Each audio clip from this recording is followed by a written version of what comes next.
Go. And yeah, we are good to go. We are up. Thanks for being here. How you doing today, Phillip? Good. So I guess where I should start out is that, you just co-authored a book with your wife, The Loving Power of, what's it called? Of the Soul? Of your soul? Yep. What was, maybe we should just start, what was the motivation behind that book, and kind of we'll get the party rolling from there. Okay, sure. Well, my background is as a holistic coach and healer and personal transformation pioneer. And I got to that for spiritual. Some people sooner or later look for that on one level or another. And it was kind of sooner in my life. And that led me into searching all kinds of things back before the internet, religions, psychologies, and I joined a spiritual group. And in the spiritual group, Chris, it was one of those groups which is common today where the leader had all the knowledge, sort of the guru. Mm-hmm. Religion is like that too. Sure. And there's wonderful wisdom and a reason for that. But the downside, of course, is that it's disempowering ultimately, I realized, to me, because it's kind of like you have to get the truth from someone else. Why can't you get it from yourself? And so I met my wife and partner, Jane Mountrose, there. We eventually left the group, partly because of that reason, learned a lot, and then went into pursuing healing, because I realized that was a key part of awakening. If you want to know yourself, there are things that are preventing you from doing that. And it's interesting enough that we all have these, probably everyone has some degree of trauma, of challenges in childhood, and that's been kind of documented too. Sure. And some of it's real obvious trauma, abuse, neglect. But a lot of it's more subtle as people are understanding. Not your parents aren't around, you have to be the little parent, you can't trust your parents, there's bad boundaries. So if you kind of lump it all together, then everyone's got stuff there. And the interesting thing is, why is that? Ever thought of why that is, that virtually everyone, the billions of people on the planet, have these traumas, more or less, mostly hidden? They have to be somewhat hidden just so we can function. I mean, if they were too much out in the forefront all the time, it would be pretty hard to function. But I agree. But that's kind of interesting, isn't it? Do you think that a lot of people go through these traumas? Like the majority or all people? I can't say absolutely all. There's probably a very, very small number of people who had extraordinary parents and were somehow able to deal with maybe just to where they started on Earth. But it's so small, it's probably negligible. Yeah. So it seems, a lot of the, how do I want to put this? A lot of people do have some type of trauma, but that trauma seems to, even if it's like a micro trauma, even seems to drive them to become the person they are today, such as, if they were raised up from a abusive family or whatever, but that drove them to become more of a success and be better than their parents, so to speak. I mean, that's generally speaking, of course, but a lot of people who seem to have those type of upbringings, share those stories. For example, like Mike Tyson, who had a rough childhood growing up. And, I remember he was doing drugs. He's talked about it like 13 years old, but he overcame it. Right. So, yeah, I guess that's why. But it seems like a lot of people do go some sort of trauma. Yeah. And we often think of it real, like that kind of example, a real obvious, blatant way that, a person was in really intense poverty or physical or sexual abuse or neglect, or family was in prison, or those kind of things are real obvious. But there's a lot of subtle things, just where your parents weren't there. Sure. You couldn't count on them. They couldn't express love to you. They really didn't know what to do because, of course, they had traumas from their parents and supporters. So it just sort of goes on and on. Without getting kind of lost in this, I don't want to make it seem real fatalistic. I'm getting to why we wrote the book too, by the way. I haven't forgotten. You're good. It's just a little long. I figured that's okay. We got all the time. A roundabout story, which might be interesting. And it's been kind of interesting. I mean, that, we're on a planet that the elephant in the room is everyone has this trauma. And what is trauma? Trauma is things that happen to us early in life, often as a young defenseless child that we couldn't cope with, like the things we mentioned, bad boundaries, neglect, abuse, parents not being there, someone being sick, divorced, loss. Yep. And so what do you do with it when you're a young child? You don't know what to do with it. But we seem to have our own particular versions and flavors. And one person I know, since I help people a lot with this, what was hers, like her uncle touched her inappropriately on the knee, and that was just berserk. And then I knew another lady whose foster parents put her in a dryer, and she dealt with that better than the other lady seemed to deal with touching the knee wrong. So it really depends on how you deal with it. These terrible things that can happen to people. So that's a part of it too. So why does it happen? That's the interesting kind of metaphysical question here. And it seems like it happens for, on a deeper level, for us to understand and grow from it, as horrible and awful and painful as it may be. If you figure there is a reason that we're here on earth, that there's an order, if there's not just pure random and chaos, there's a certain amount of random and chaos, but if ultimately there is an order, if you have a soul, if it is directing you, if you're here for a purpose, that's part of it. In fact, that is a big part of it. And as you awaken and you become aware of that, and a lot of those things, for some people, they need help early on just to function with those difficulties. But a lot of people can sweep it under the rug, so to speak, and not deal with it until they get to a certain point in their growth where it becomes too uncomfortable, kind of unconscious acting out, being angry, sad, having these reactionary things that are just like, I can't keep going on that way. And that's where healing and spiritual growth, and that was part of my journey, as I said, for healing myself and helping others and connecting with the soul, the deeper awareness. Part of that is the healing, which the soul or the deeper awareness can do, which we develop some modalities, some healing ways to do that.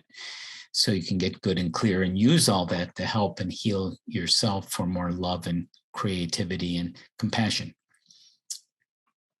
Do you think that, this is kind of going back on that, but the reason, people keep this trauma going, such as, touching people inappropriately, is because it happened to them. So they think they have to, and partly do it to somebody else as they get older. Does that kind of make sense what I'm saying? Like a lot of people who've been through child molestation think, because it happened to me at a young age, that it was like a sickness that I have to do it now. Right. Yeah. It's something that's sort of acting on like an autopilot, a program, like an app that's been installed in you, or a virus. So it's not something you want to do. It's something you feel you can't help but doing until you get an awareness and a deeper connection to help address it. And you might need help to overcome it, to change it. Yeah. A lot of people, I don't even know where to begin with this, and I'm probably not very, I shouldn't probably even be talking on this just because I don't know a lot about it. But I've, from other podcasts I've listened to and like statistics they've put out was that, that's mainly, it's a lot of reoccurring incidents across that. And they just don't know, like you said, like how to fight it, how to fight that feeling or thought or whatever you want to call it that's inside them that's saying, hey, I have to do this. And is that when if somebody does have that feeling, is that when you're saying they come out and seek someone like you for help, for healing? Well, I want to take a step back here. We work with what Carl Jung, the great therapist, said, normal people with normal problems, which is most people. Then there are the people like you said, and I worked as a teacher with emotionally disturbed boys, and a lot of them were sexual perpetrators and were victimized themselves. So that's a very small population of people, bigger than we're aware of. So that's one kind of extreme where people need help functioning, and that might awaken them too, and to a degree it will. What we do, and in our book, Getting the Loving Purpose of Your Soul, the new book that we just wrote, my wife and I, Jane Mountrose, we help people connect with the soul, everyday people with everyday problems. And as I said, billions of people have traumas, and part of it is the healing and the awakening. And that was part of my journey. That was part of the reason that I ultimately wrote that book. And we've written over a dozen books. We've written many, many books and many things and done many training sets, but it's a current one, and it's a good encapsulation, and it's a very accessible, easy how-to book to connect and grow from your soul and heal from it. So let's go back a little bit, because you talked about you were in a spiritual group. Yes. And yes, in my 20s, yes, years ago. Yeah. So, and I've been talking, with a lot of people who seem to have, been down this road too. And I think a lot of my listeners kind of wonder what the differences between, and I wonder myself, the differences between a religion and, spirituality, I guess. It was kind of what you said, that it seems like that's more of you just want to go find the own reasonings yourself.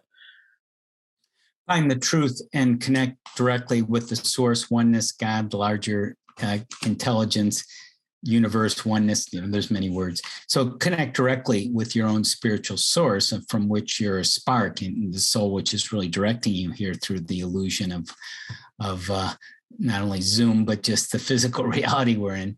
We're very dense, real. When I studied hypnotherapy, Chris, one of the things that was sort of taught, or one of the things that becomes apparent, is that we are hypnotized regularly now. And when we go into a deep hypnosis, we actually, in a way, dehypnotize ourselves, because we access our unconscious, deeper awareness. So the momentum, the things that we just sort of automatically do on autopilot, unthinkingly, that's sort of the hypnosis, the trance. Mm-hmm. And as we go into kind of a deeper conscious trance, and that could be meditation or mindfulness, we call it soulfulness in our Getting Thru, in our new book, then you're more aware of your thoughts, your feelings, your actions, and what's going on. So that deep, thoughtful ones. And I've been practicing a little meditation here and there, and it's just me kind of just sitting by myself, collecting my thoughts, and, or just kind of resetting, like, getting my mind blank. And it's hard for me, but, I'm learning to, learn how to do it. And, I feel like a lot of people who I've talked to are actually trying to do the same thing now, because there's so much benefits and just sitting back and reflecting, on your day or your thoughts, and, just trying to reset your batteries, I guess is what I'm trying to say, and go back to neutral. Right. Resetting. And we have some, and I can demonstrate, and the listeners might like it. One of the things we have developed is a version of the EFT, the tapping techniques, which are getting pretty well known. Are you familiar with those? What is EFT? I was getting ready to ask. Emotional freedom techniques. It's not not electronic fund transfer. I'm not talking about that. EFT, it's an energy healing. It's tapping pressure points that are key points, like in Eastern medicine. I'm not familiar with that. Eastern medicine has acupuncture or needles. You may know that, where they put little needles in you for key points. And these are energy points that they've studied for thousands of years in Chinese medicine. Sure. The energy healing EFT, emotional freedom techniques, which has been around now for about 30 years, taps on some of the key pressure points, the top of your head, the eyebrows, the side of the eyes. These are pressure points you touch with your fingers under the eye, under the nose, the chin, the collarbone, and under the arm. And you say an affirmation, and it seems quite strange when you first are introduced to it, but some remarkable healings and balance. And it balances the energy system and puts it more in a state of equilibrium and peace. Yeah, I've been, how should I put this? So when I first heard about this stuff, and this was probably back in college and stuff, I'd kind of just brushed it aside, of course, because it seemed to be the norm that, that's just for kind of really hippy dippy people, not really. Right. And that's no offense to anybody, but that just seems like that's just what it was for me. And, I really I didn't know anybody who practiced that. Sure. And so now, but it seems to be coming along more, I don't want to say mainstream, but it's become more popular, with a lot. It's more entering the mainstream. So the more people who do it, it's more familiar. It's more safe to accept. More recognized. Exactly. It's not some far-flung thing. Right. Yeah. Yeah. And a lot of athletes are, as far as like yoga and meditation, are put in their programs. And, when you see, it's just like everything else, like you said, it's mainstream. And then you see somebody that's like LeBron James, big time athlete, put it in there, like, oh, it's cool now. It's fine. But I guess what I'm getting at that is that also with that, if you want to call it a trend, that instead of people relying more on actual medicine, prescription medicines, people were actually starting to go, oh, maybe there is something more to, meditation or practicing like acupuncture or Eastern medicines that you were talking about earlier, like more mindfulness stuff in today's times. Right. Right. So if you learn holistic EFT, and especially if you learn to connect with the soul, which I can give you an experience of it and the listeners here if you want. That'd be great. And then we have 6 ways we describe in the book, the Loving Power of Your Soul book. If you do that, Chris, then you are in actually a healthier, more balanced state, more aware state, and it can actually save you a lot in terms of healing yourself and preventing and longevity if you're in a balanced state. And there's a lot of studies. There's more and more studies showing that, which is nice to have that backup. But it puts you in a better place than being rushed and stressed, and which is a big contributor to ill health, as you know. Yeah. I mean, that seems to be, and I've said it on here countless times that we're living off momentum at 24/7. It's always making these thousands and thousands of decisions today, information overload. And it was just like our brains are not wired to handle this, or mine isn't anyway. I mean, and that's why. No one's is. Yeah. And it's kind of why. Yeah, exactly. Break down. That's why it's kind of like, just give me 10 minutes, 15 minutes. Let's go sit alone and think about myself. Even, everyone's got their own form of meditation, but where I work at, I'm able to go take a lap around where I work and just by myself and just get out of the office, and just that helps tremendously. And sure, take a break, especially be out in nature. That's a big reset. But I want to talk, you're talking about the soul, and I was wanting to talk a little bit about that before you get into those tips. But, what is your definition of the soul, to speak? I mean, well, one way of describing it is it's a spark of God or divine that is basically there helping you, that you incarnated from your soul, which seems very strange because of the amnesia of life and the momentum and the way things are structured. It seems hard to believe that there's something sort of more invisible beyond that is more of deeper who we are and is sort of co-creating with us, helping us live our life when we're in touch with it. If not, we can do whatever we want because we have free will. We can destroy ourselves. We can do have the trauma, like we were saying, and not address it and just have a really tough life because of it, or use it to heal and learn and grow and be more soulful and live our purpose. So it's an opportunity. It's a choice of how we want to live our lives.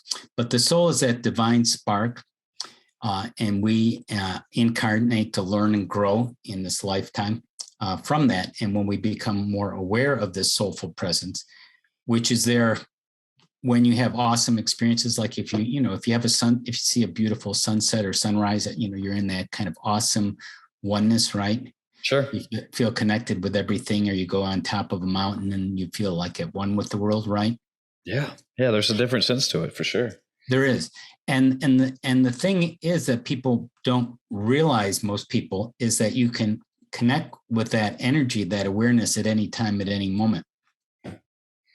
Do you think that, so I was talking with somebody on here who was talking about soul and intuition, but do you think the body can host multiple souls at once? Or is it soul is a one thing? Basically what she was saying, that when, how should I put this? That when somebody dies, passes away, that their soul will go find another host too. And that sometimes that, you can end up having multiple souls into one body, I guess. Does that kind of make sense what I'm saying? I'm not familiar with that idea. I have never heard that before. And I've been around in metaphysics for 30 or 40 years. Never heard that one. I've heard of a lot of variations like that with going into it, but that gets pretty abstract and obscure. But I think if you just start to recognize your own soul and listen to it, and how do you listen to it? Well, part of it, you can recognize those beautiful experiences or intense, challenging experiences, pivotal points in your life, maybe key decisions, forks in the road, or intense, tragic experiences, emergencies. Oh, yeah. Where you're highly present. Well, those are times, but those are more rare. But if you just get a sense of what is exciting to you, what is passionate for you, what you want to do with your life in a healthy way, and you may not know where that's going to go. It might be the goals you've set, like goal setting could be, if they're soulfully based, could have a sense of where you want to go. And then you just keep following that and see where it takes you. And probably very unexpected. That's my life from, starting off in the suburbs of Buffalo, New York, and traveling to all kinds of places and in that spiritual group, and becoming a teacher, and now a spiritual teacher and holistic healer and coach, and living in Central Coast, California. I mean, writing over a dozen books with my wife and dozens of trainings. I mean, all of that was kind of surprising, but it was just following my heart one step after another. And this is a key: opening your heart. The heart is the key to the soul, heart and soul. We've all heard that. That's something that's not, society hasn't really gotten there yet, but it's going that way. CNN doesn't talk about opening your heart. Oh, no, nobody does. No, mental, very mental. And brain is great. The soul uses the brain, but if you get stuck in your head, then you're kind of on a lockout or lockdown from your potential and your purpose and all that you could experience and accomplish. So going back a little bit, so when you were 16, you never thought you would be doing this today, basically? Is that what? No, I didn't know that I would be a holistic coach and healer and have there was no internet, in the 1950s and 1960s. We had our first book, Getting Through to Your Emotions with EFT, the tapping technique, in 1999. It was starting to sell in a publisher, and then the publisher went bust before we could really. And then luckily a little company came along where you could sell your books in 2000. It was called Amazon. You've probably heard of it. Yeah, weird. Just a little company back then. Didn't know that was going to happen. So you just keep trusting, taking the next step, being open to it, and listening to your heart and soul. Yeah. Do you think a lot of people have trouble listening to that? Like you said, getting stuck in your own head, that, because I've had, times where it's just like, nah, I probably shouldn't follow this road, or I shouldn't make this decision. I should, make the safe decision. And even though my heart's telling me to take the chance on something or whatever. Right. And I'm not saying to just be, have like a prompting, I should move somewhere, especially a major decision, and saying, I'm really feeling this is what I should do. It's probably wise to use some of your head and mental and kind of do some research. Like I'm feeling I'm, moving to a different city or a different job or something, and maybe doing some research is fine, but still following your heart is generally a good prescription. And that's usually going versus the survival and security and the fear needs, which are often based on the traumas. And they're kind of coming up like, I'm going to be lonely. I'm going to fail. There's actually, when there's millions of variations, but it comes down to a pretty small set, Chris. I'm afraid to be lonely. I'm afraid to die. I'm afraid to fail. I'm afraid I'll be rejected. There's, those handful of I'm not good enough compensation things. And, if that's what's driving us, you can tell that's something that needs healing and loving in ourselves. That's not our soul. That's the part that needs help, not the part that we want to help direct our lives, which is directing our lives in what might seem to be very mental and very adult, sophisticated, like I used to be very cynical ways as a compensation when I was growing up, not knowing what to do with stress. But it's not really the best option if you want to grow and have your best life. Yeah. I mean, that's very well said. I mean, a lot of people are afraid to do something new or, try a new experience or a new passion, kind of what you just said, just because they might look like a fool or, like you said, fail. Yeah. And nobody wants to fail. And then because sometimes that can probably lead to a road of more anxiety and depression. And and then, but it's one of those things, like kind of what we were touching on earlier, that, if you take that chance and you find you something that you never thought you would like, like you were talking about, that it can lead you down a great road. And, is you put what you want to into it, and something great happens, and, you write 12 books, like you said. And right. And then you find that reminds me of a story that might be real relevant here, Chris. Your fears coming to roost. So, when I was a teacher, and I've been a teacher for many years in different ways, and now I teach holistic coaching and healing and spiritual development, but I was a school teacher too earlier on for elementary kids and special ed. When my wife first started with me, she was an architect, and she was not a teacher and was very shy and very fearful of being kind of in the public. So when we first started teaching, we did a process years ago, and it was on inner child, like the part of yourself that's hurt. Actually, it's relevant to what we're talking about. The part that sort of the traumatic part is still frozen and acting out in your trauma. So we did a process in a group. And so we did a visualization, and Jane led it. And this was the first one. So she was very nervous, about doing it. And so she did this process with the lady, and she took her and met her inner child, and what's it like, and the lady's response is, I didn't get anything, nothing happened. It's kind of like her her worst fear coming. I knew it wouldn't work, and this is very.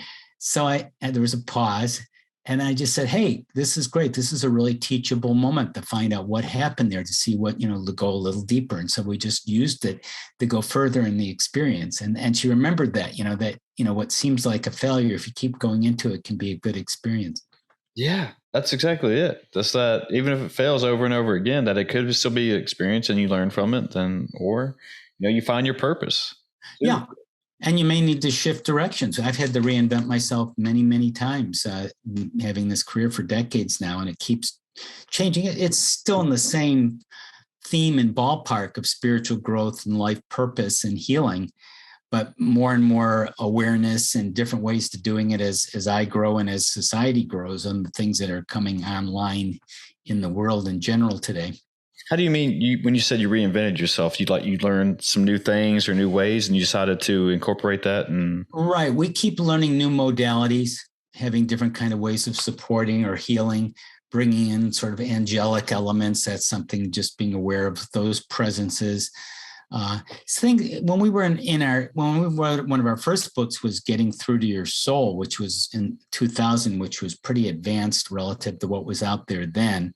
There was some books, but especially coming from kind of not an academic or kind of a well-known person doing it. Yeah. So we had to kind of slowly ease our way into it, since we were so far ahead of the curve then. Now it's not as far away. So you just have to kind of find ways to connect with people. And now we can be a little more open and free in what we're doing. Someone said there was a story about, I think, Betty White, the actress who died recently. She said about how she dressed. She said in your 20s, you want to dress so you look good. In your 40s, you want to dress for success. And in 80s, when you're 80, you want to dress to go to the bathroom. And that's sort of like reinventing yourself after a while. And it's not so much that, it's like you just do what you're called to do. And I'm aware of people, and I want to do it in a way that makes sense and it's clear, but I'm not as concerned if, hey, some people don't get it. I know they won't.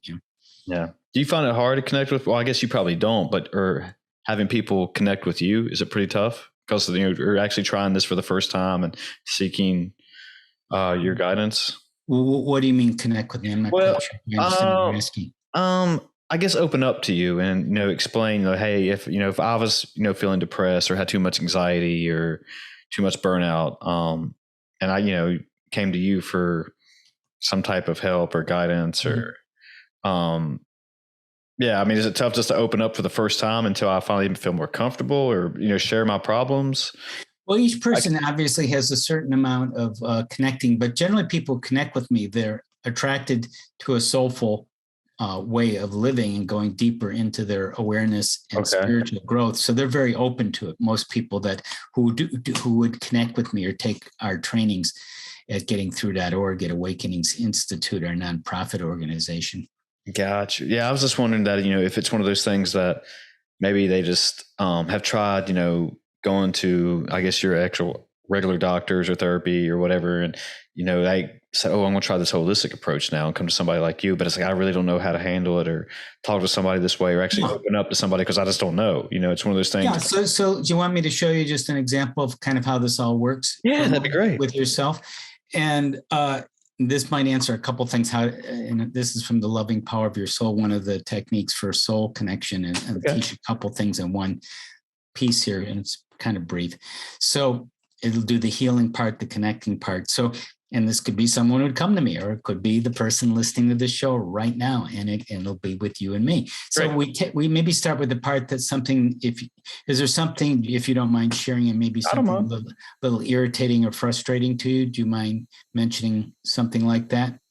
Just in my life in general, or any little, just to get kind of a focal point of something you'd like to maybe feel better at, or something's a little bothersome. It could be very small. I mean, just for example purpose. All right. So for this week, for my full-time job, we've actually had to attend a full day of training all week, Monday through Friday. And yes. I found that it's threw me off my routine. And because, based on my actual work day of me having to go sit for 8 hours in this conference room and just listen to somebody else talk basically all day, which is a good training, but I feel kind of, I don't want to say anxiety, but it threw me out of my normal routine. It's kind of like, I'm not getting my normal things done, a little bit extra build up, maybe just, I don't want to say stressful, but not over stressful. Okay. That would suit purposes fine. So, and I'll kind of give a couple thoughts after we finish it, but I'd like to have an experience here, and then we'll talk a little bit about what's going on. Okay. So, if you're remembering one time this week where you felt the stress of this extra meeting, right? Mm-hmm. Just one. And you felt, when you think about it, you felt what? I get irritated. Irritated? Okay. Yeah, irritated, and just that, just because I do things a certain way as far as, they feed us certain lunches and stuff, and I like to go home and make my own lunch just because I try to eat a certain way. And it's just like I said, it's getting me out of my routine. It's like in doing my workouts and everything's like, I don't want to eat this, and how's it going to fuel me for later? So I guess irritated and frustrated. Okay, that'll work. And this is just kind of working with you personally. It's not a commentary on the disruption or the external things in society that we come in contact with. So you were irritated. If we measured it, Chris, when you think about this, 1 out of 10, 10 is total irritation, 1 is very little. If you kind of get in touch with that moment where you felt the irritation, what number would you give it? You said 1 is the smallest? 1 is very, very tiny. 10 is very... Maybe 3 or 4. 3 or 4. So there's some irritation there. Okay. Yeah, there is some. Yeah. Yeah. And it may fluctuate. Okay. So if you were to imagine, and some people are good at visual seeing, some people sense, or if you imagine that, it's kind of like being in the mud when you're irritated and when you remember that incident, can you kind of sense or picture being in the mud? What do you mean? Like where I can't move in the mud? If you took that as a visual in your mind, okay, that experience, turned it into kind of a picture or a sense or a thought image, and it was like being in the mud, being that irritated, what would that be for you, Chris? Well, when you said mud, now my mind's going to kind of like you're in quicksand, where I know I can kind of move, but if I don't have full freedom of what I want to do, so it's kind of and I know that I guess if I keep fighting it, it's just going to make things worse for me. So I guess that's what comes to mind is kind of quicksand. Right. Yes. I mean, especially when you said the word. So that's one way of kind of with image and visualization, even kind of hypnotherapy type, so that's the quote issue, the irritation, the block, whatever we want to call it. Okay. So now we're going to do the other part. So imagine now in your mind, Chris, lifting, and the listeners can, if they can do this safely, and people sometimes do it better closing their eyes just to be able to concentrate more. Imagine going atop a mountain, a beautiful lofty peak, just lifting, you're lighter and lighter, and you ascend to a wonderful perch. It's an incredible view there, and you're in the perfect lofty place for you with that 360-degree view atop the mountain or high point, the apex. Let me know when you're getting a sense of that, Chris. Okay. I think imagine a mountain range that I've saw recently and me sitting. So you're on the mountain range, and it's got that wonderful temperature and sunlight, right? Yeah. And the view is incredible. The air is fresh, right? Yeah. Yeah. What else is it like? Anything else you're noticing? Air fresh. I'm hearing, animal noises. I'm feeling the wind.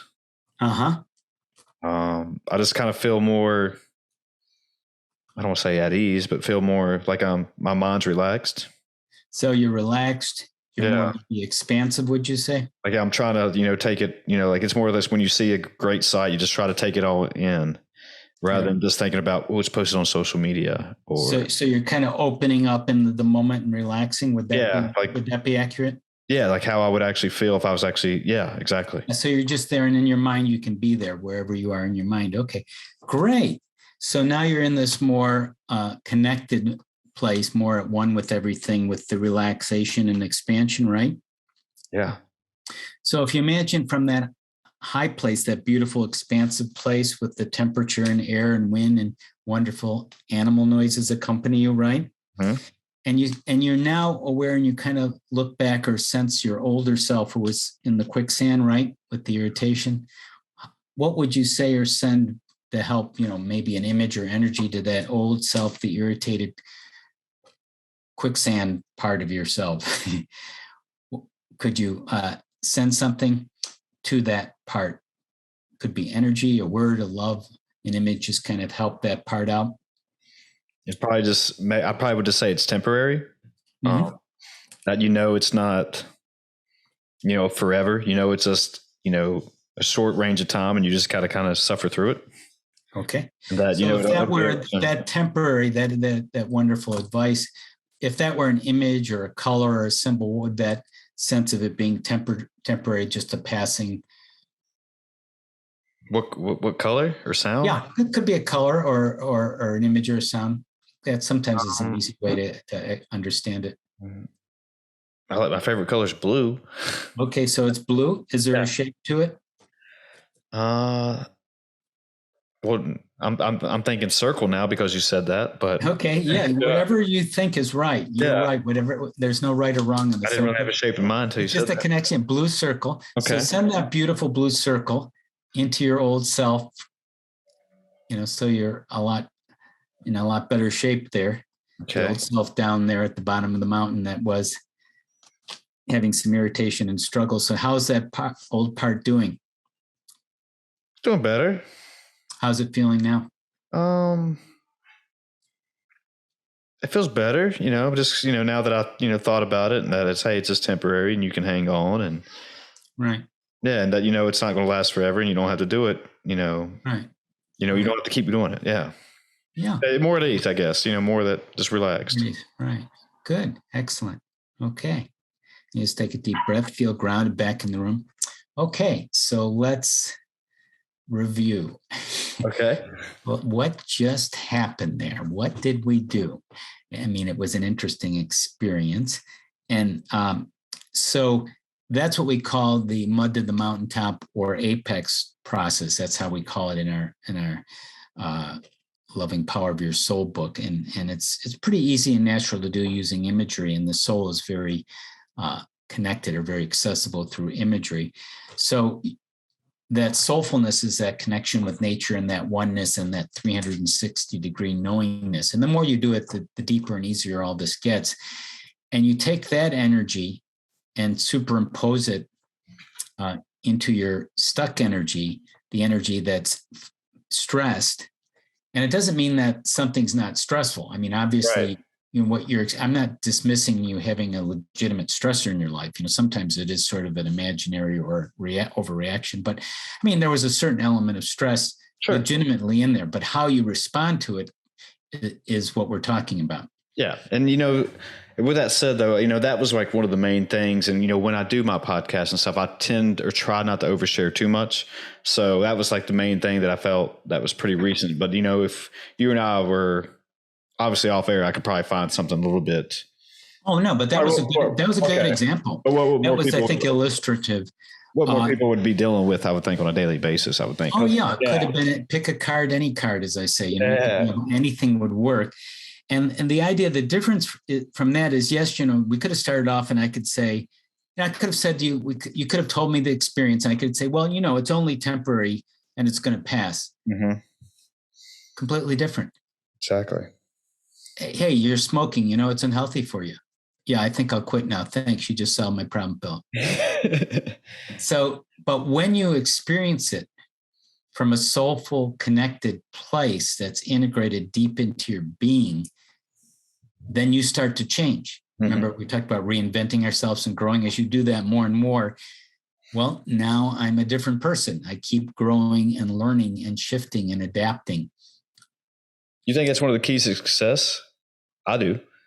What is? I keep just growing, shifting, learning, adapting, just like what you said. Just Yes. not Oh, only yes. success in almost all areas of life, not just, Oh, yes. yeah, changing. No, being open and responsive. Now, some people by nature are more risk takers, are more open, and some people are just more cautious and conservative by nature. And there's an element of that you have to build into all of this too. But the general advice still holds true about being responsive, listening to your soul, getting its guidance, following your passions in an intelligent way, and learning and shifting and changing when the time comes to change.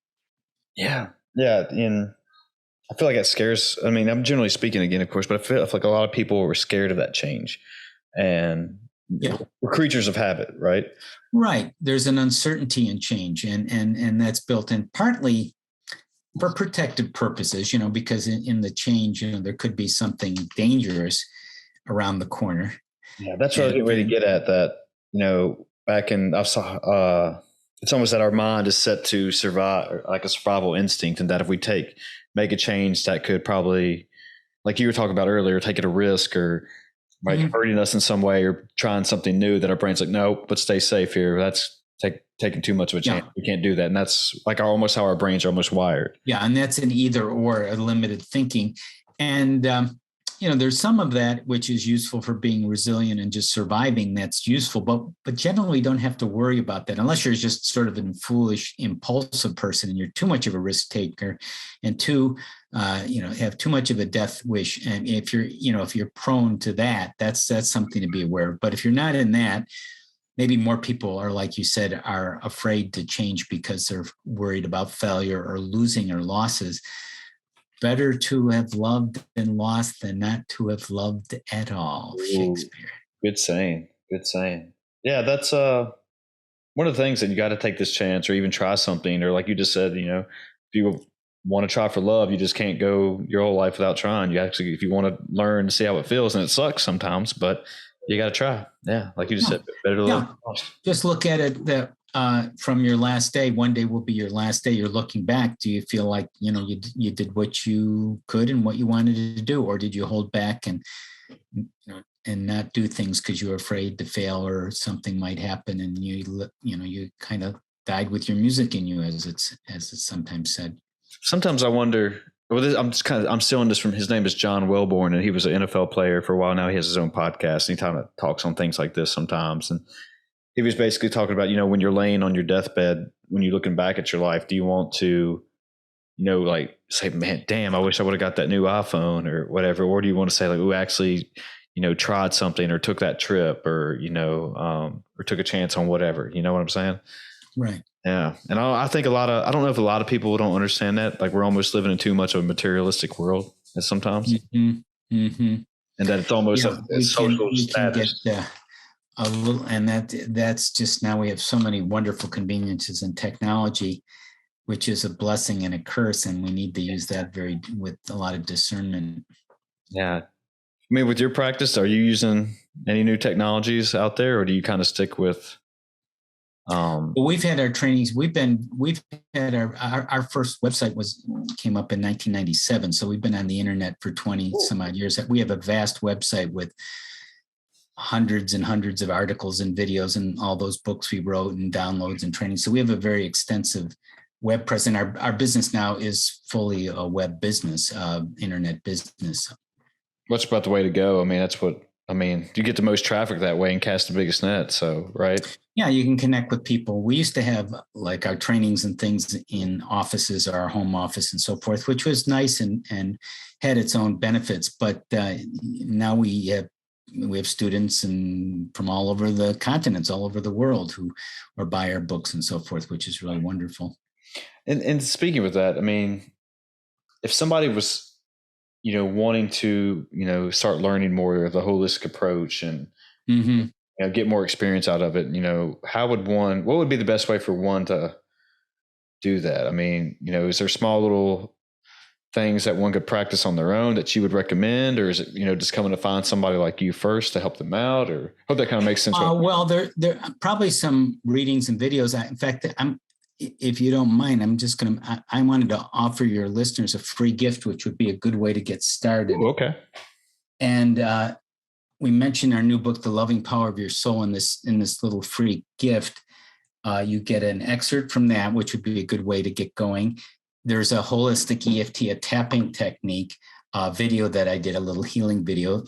And there's some resources, some spiritual resources, some holistic resources. So the free gift, the spiritual healing resource kit, there's a tiny URL for people to remember where it's easy to remember, tinyurl.com/spiritual-kit, tinyurl.com/spiritual-kit. Okay. And I think that would give them a lot of good materials to get going in different ways. And our book, The Loving Power of Your Soul, which is very easy to read about what the soul is, how it works with your everyday life, how to connect with it, and how to heal with it. And I wanted to, and while you were talking, it just hit me, and I wrote this note down, and I wanted to talk to you about it because you talked about free will earlier, and we might be switching gears here a little bit, but I've been reading a book. Well, I did read a book by Sam Harris. I don't know if you know who that is, but he was basically discussing the differences and some of the similarities between free will and determinism.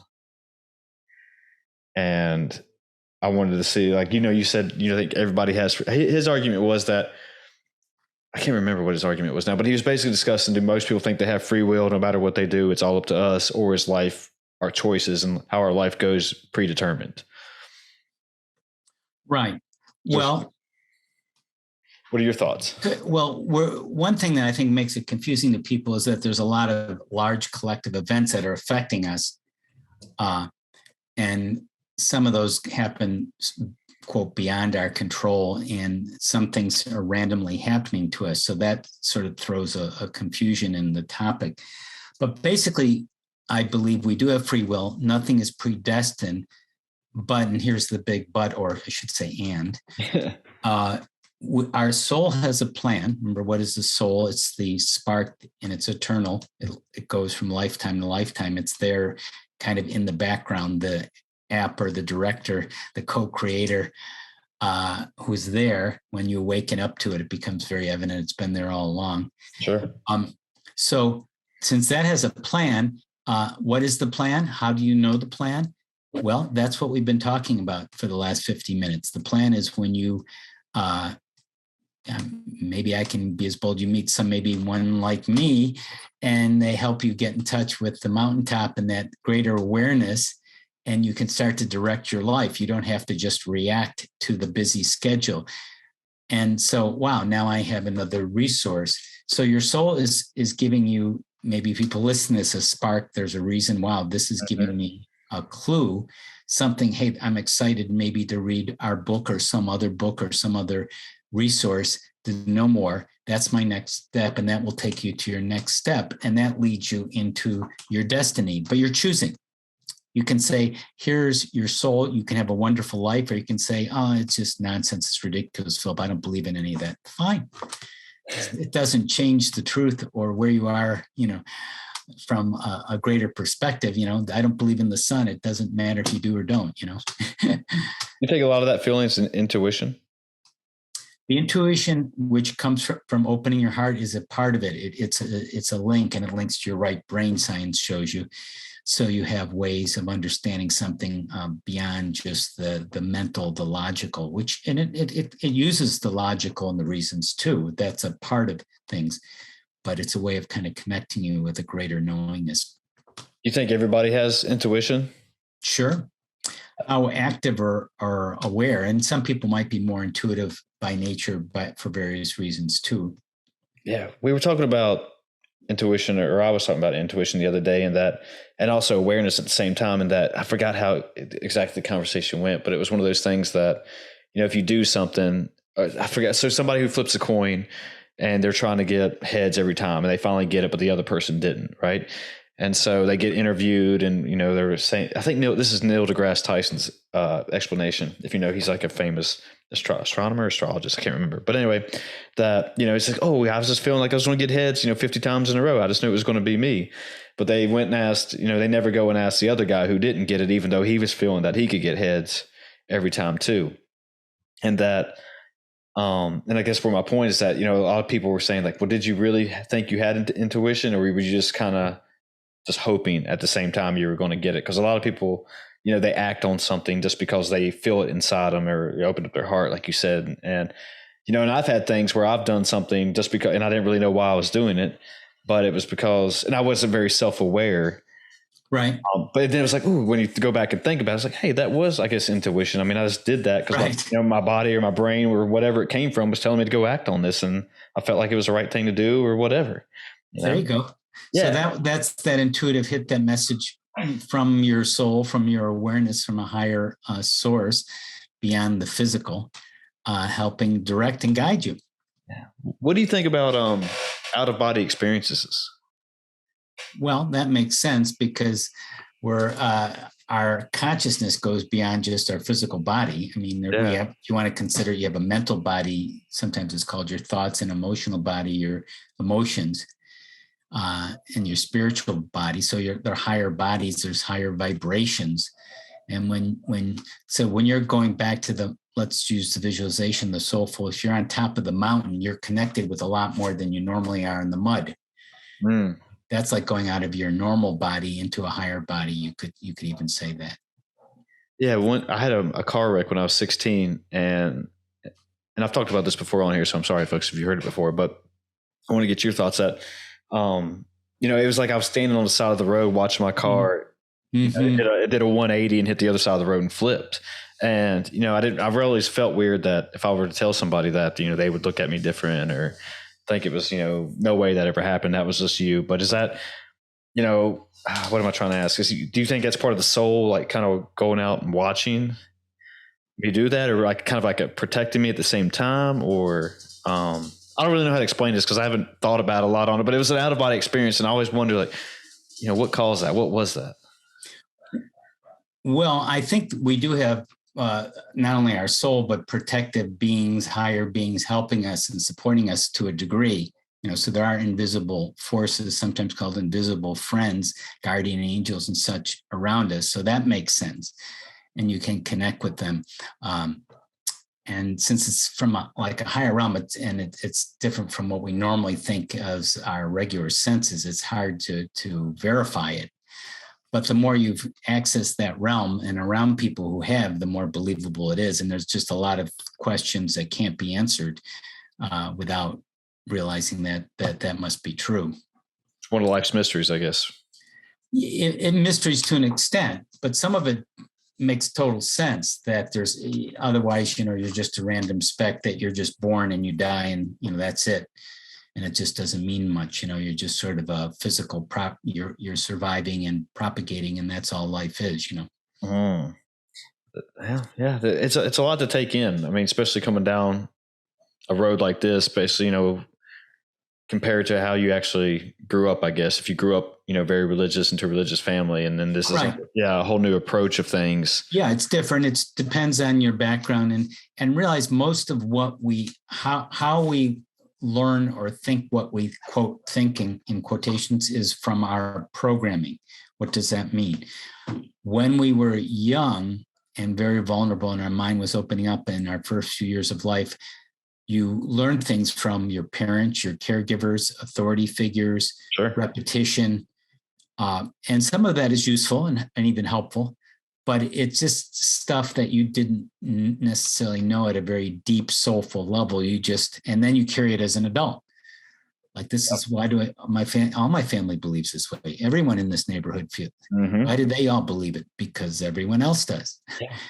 Yeah, I grew up in a very rural area, like rural, like no stoplight, 2 general stores, all dairy farms and cornfields. And, I remember growing up and it was just me doing things just because, like you said, it was just, ingrained on me from my parents or whatever. And I didn't get the internet until maybe late 90s, like you were saying, Justin, but I still didn't experience, how other people were living or knew other ways of life, and it was almost that if I said, and I remember questioning things that as I got older, it was like, well, they did it this way. How come we're not doing that. But it was almost, if I said that, I was like, oh, you're a sinner. You shouldn't be doing that. That's not right. Yeah. You should question So you anything. get some negative, and that's how you get Exactly. traumatized, of course, too. So there's a lot of fears and doubts. And remember the wounded inner child we addressed to, and that's where all that stuff is boiling around and agitated inside of you and repressed a lot of it until again, you awaken. You get to a certain point where you won't tolerate. I need to go beyond that.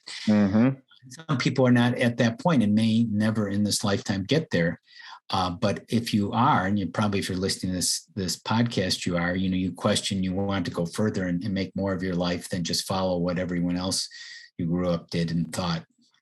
Yeah. I mean, I remember, listen, I wouldn't say it was a trauma in my life, but, just when I would ask questions like that and, it would get shot down and just kind of make me feel like I shouldn't think this way or think differently than the social norm or whatever, that, it did kind of repress me, and that I was almost afraid to speak up in certain situations and express my opinion or say what I was really thinking, just because I didn't want the negativity coming at me, I guess. Sure. Of course not. Yeah. And then some situations I felt, like, well, maybe I can't hold a conversation, or maybe I can't do this just because I'll get casted out of, the friend group or the whatever. It's a survival thing. And that's again, those traumas we talked about at the beginning, a child has it. It doesn't have to be, as I said, a severe abuse or sure. There we go. It could just be, I'll spank you, I'll slap, I'll wash your mouth out with soap or whatever. That's pretty scary to a little kid. And then you go, well, that was happened when I was a little kid. But now when you're an adult, you say, what if I say something? You're not going to get your mouth washed or spanked, but that part in yourself is still reacting and frozen in time like that until you start to awaken, question it, get help, maybe get that free download, that gift I gave or something, and start to have more love and healing and creativity in your life to overcome that, to help yourself, and then really be able to help others. So, because the billions of people who are stressful and challenging and in the mud, helping others. And I just want to say, that's not a knock at my family or anything. I mean, it's not a criticism of your family or anyone's family. Yeah. I had a very good childhood, but it was just those things. I just remember, like, I don't understand why I can't, ask a question or see what, alternative ways. That's the way their family, I'm sure, taught them. Right. And exactly. Yeah. They grew up, in that type of mentality, and that, but in today it's more accepted just because you have so much more information that we can actually go look at things rather than just saying, oh, this is, made just because it was just, this desk was made just because it was made. There's no explanation why it was made, Yeah.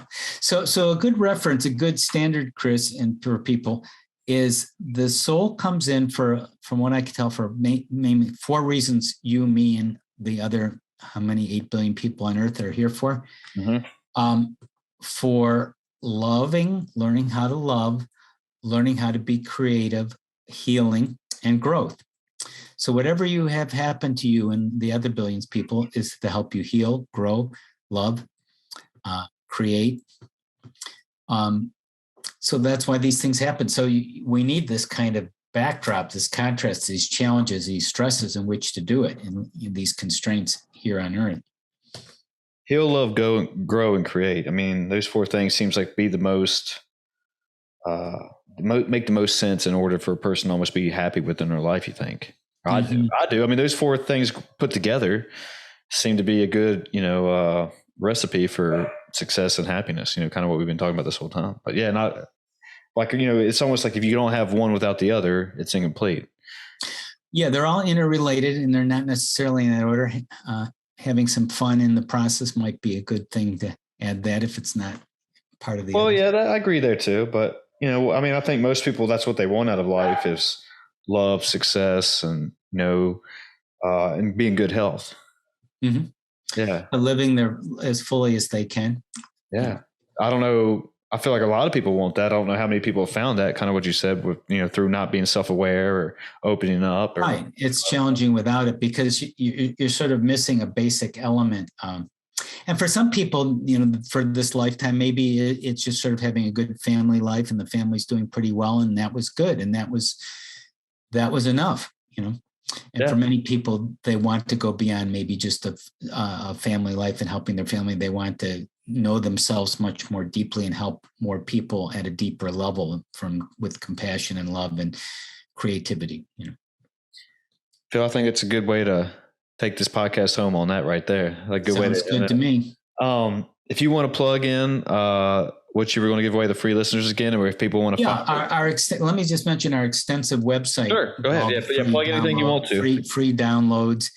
And it's Getting Thru, thru.org, actually /holistic. But if you put in Getting thru.org, there's all kinds of free downloads and trainings and videos and posts. But that free gift I mentioned earlier is a gift of a free excerpt from our new book, The Loving Power of Your Soul, a guidebook for realizing your full potential. If you want to get an excerpt of that, an EFT, a healing video, some spiritual holistic resources you can go to. The free gift download is at this tiny URL, tinyurl.com/spiritual-kit, tinyurl.com/spiritual-kit. That's a shortened, easy to remember URL. Great. If people want to find you, just go there. Yeah, because then they'll connect with us and our offerings and get those free gifts and things. So, and the gettingthru.org website, they can just go there and there's so many things there to look at, gettingthru.org. Great. Anything else before we call it a night? No, I think that's good. It's been great talking with you, and I hope it's been a fruitful conversation, a soulful conversation. Enjoyed connecting with you and your audience. Great. Well, all right. I guess that's it, everyone. We're out of here. Good night.